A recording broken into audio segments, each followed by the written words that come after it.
नमस्कार।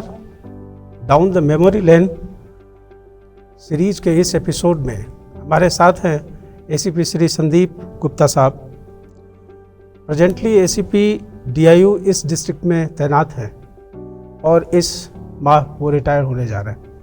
तो अपनी जर्नी के बारे में उन्हीं की जुबानी सुने। आपका स्वागत है सर इस प्रोग्राम में। नमस्कार। ब्रीफ में सर आप अपने इस जर्नी को कैसे आप इंट्रोड्यूस करेंगे? अद्वितीय, बेमिसाल, एक्सीलेंट। सर आप अपने बैकग्राउंड के बारे में कुछ बता दें हमारे दर्शकों के लिए सर। मैं उत्तर प्रदेश के जिला अलीगढ़ कस्बा अतरौली का रहने वाला हूँ। माता पिता प्राइमरी स्कूल में टीचर थे, उनके आशीर्वाद से मैं यहाँ तक आया।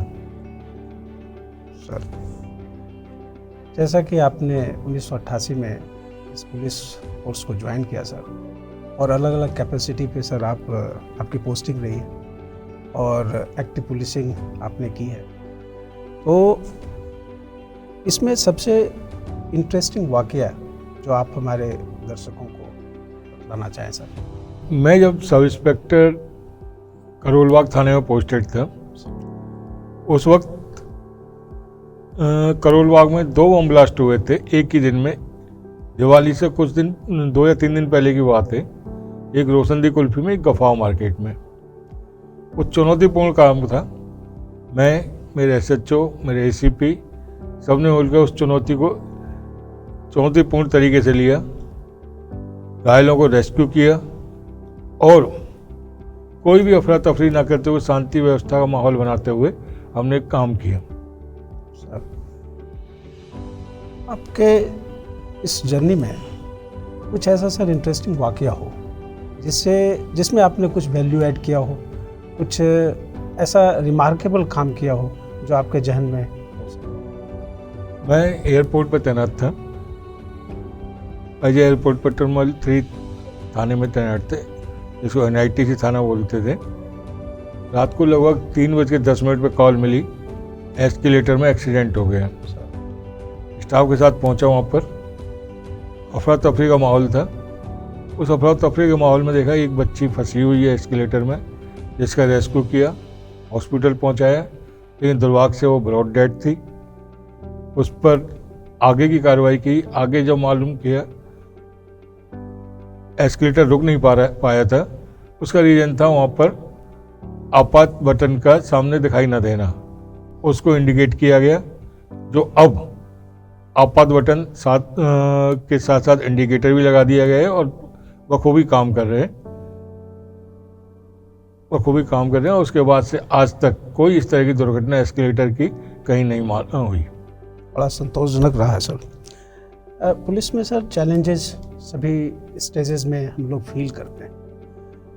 परिवार और प्रोफेशन ये दो डिफरेंट हैं, लेकिन कॉमनलिटी ये है कि हम दोनों में हैं। तो किस तरीके से सर परिवार और प्रोफेशंस के उसमें आप बैलेंस करने में सफल हो पाए सर?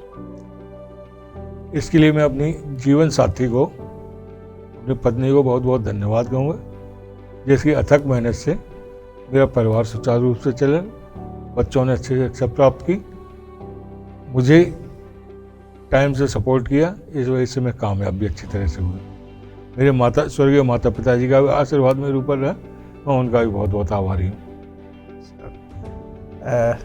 जैसा कि इस मंथ में रिटायरमेंट पे जाएंगे सर, तो पोस्ट रिटायरमेंट के लिए आपको खूब खूब शुभकामनाएं सर।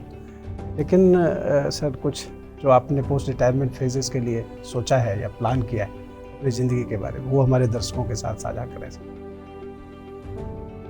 बहुत बहुत धन्यवाद। मैंने समाज के दर्द को बहुत पास से देखा है। समाज में लोग जितने सुखी हैं उतने ही दुखी हैं।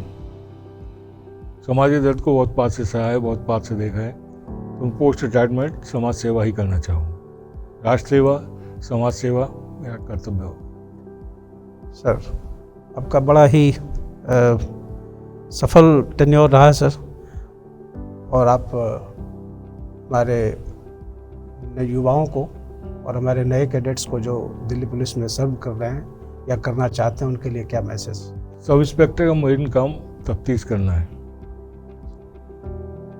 मैं सब इंस्पेक्टर भर्ती हुआ था, तो सब इंस्पेक्टर का मेन काम तफ्तीश करना है। उनके लिए मैं यही संदेश दूंगा कि आप अपना दिन का काम उसी दिन निपटाएं ताकि दूसरे दिन आप सुकून से काम कर सकें। अगर आप अदालत में जाते हैं तो पूरी तैयारी के साथ जाएं ताकि आपको काउंसिल जो अपोजिट काउंसिल है उसके सवालों का सामना बखूबी कर सकें।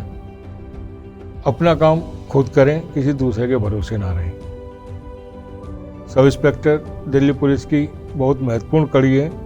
आपको अपना काम समझ में आना चाहिए, अनुशासन में रहना चाहिए और अपने काम में पकड़ बनानी होगी। सर बहुत बहुत धन्यवाद, आपने सर समय निकाला और हम लोगों से अपना अनुभव साझा किया सर।